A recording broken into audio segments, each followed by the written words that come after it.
आंध्र प्रदेश के एक छोटे से कूर्मम नामक स्थान पर वासुदेव नाम का एक परम वैष्णव ब्राह्मण रहता था। उसकी साधु महात्माओं के चरणों में अत्यधिक प्रीत थी। जहाँ भी किसी साधु महात्मा के आगमन का समाचार पाता, वहाँ आकर वह उनकी दूर से चरण वंदना करता। प्रारब्ध कर्मों से उस परम भागवत वैष्णव के संपूर्ण अंग में गलित कुष्ठ हो गया था।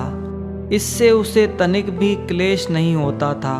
वह इसे प्रारब्ध कर्मों का भोग समझकर प्रसन्नता पूर्वक सहन करता था।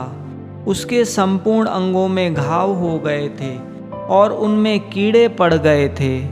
वासुदेव उन कीड़ों को निकालने की कोशिश नहीं करता।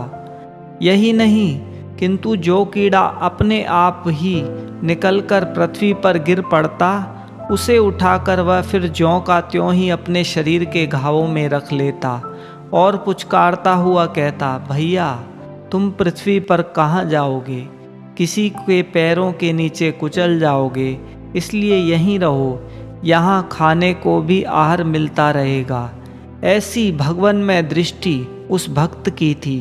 संसारी लोग उसके इस व्यवहार को देखकर हंसते और उसे पागल बताते, किंतु उसे संसारी लोगों की परवाह तनिक भी नहीं थी। वह तो अपने प्यारे को प्रसन्न करना चाहता था। संसार यदि कहता है तो उसे कहने दो।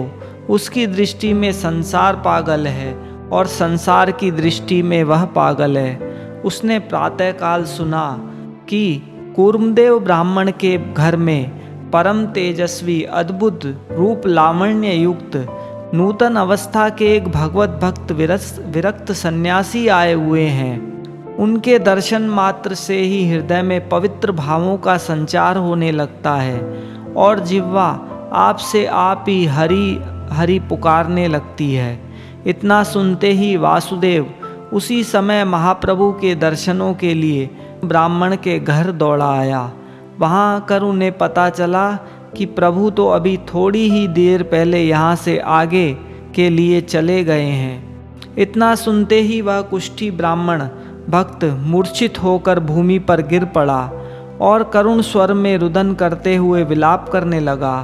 हाय, मैं ऐसा हतभागी निकला कि प्रभु के दर्शनों से भी वंचित रह गया।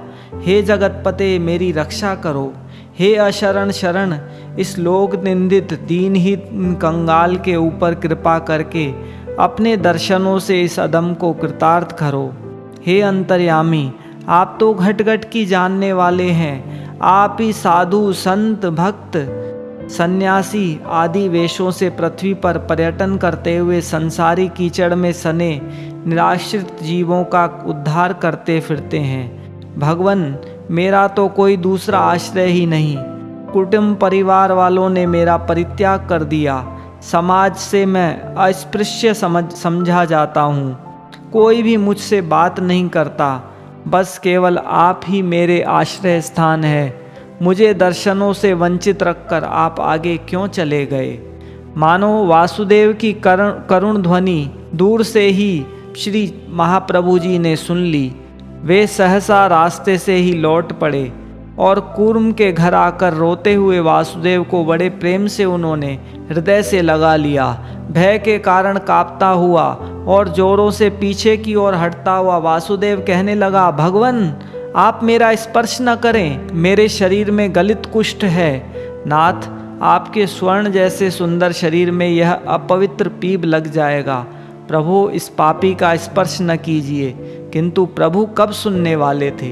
वे तो भक्त वत्सल हैं। उन्होंने वासुदेव का दृढ़ आलिंगन करते हुए कहा, वासुदेव, तुम जैसे भगवत भक्तों का स्पर्श करके मैं स्वयं अपने को पावन करना चाहता हूँ। प्रभु का आलिंगन पाते ही पता नहीं वासुदेव के संपूर्ण शरीर का कुष्ठ कहाँ चला गया।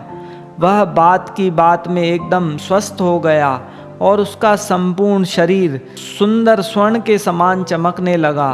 प्रभु की ऐसी कृपालुता देखकर आँखों में प्रेमाश्रु बहाता हुआ गदगद कंठ से वासुदेव कहने लगा, प्रभु, आप मुझ जैसे पापी का उद्धार करके आपने अपने पतित पावन नाम को ही सार्थक किया है। पतितों को पावन करना तो आपका विरध ही है। इस प्रकार चैतन्य महाप्रभु की स्तुति करते हुए श्री चैतन्य महाप्रभु के चरणों में गिर पड़ा।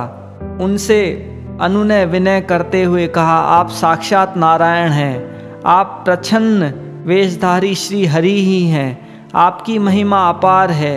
इस प्रकार महाप्रभु जी की स्तुति करते हुए गदगद कंठ से उनकी वाणी अवरुद्ध हो गई और उनके चरणों में गिर गए। प्रभु ने उसे अपने हाथ से उठाया और भगवान नाम का उपदेश करते हुए नित्य प्रति श्री कृष्ण कीर्तन करते रहने की शिक्षा दी और फिर स्वयं भगवत नाम का उच्चारण करते हुए वहाँ से प्रस्थान कर गए। तो इस प्रकार चैतन्य महाप्रभु जी ने शरीर से अपवित्र कोढ़ी का भी उद्धार कर दिया।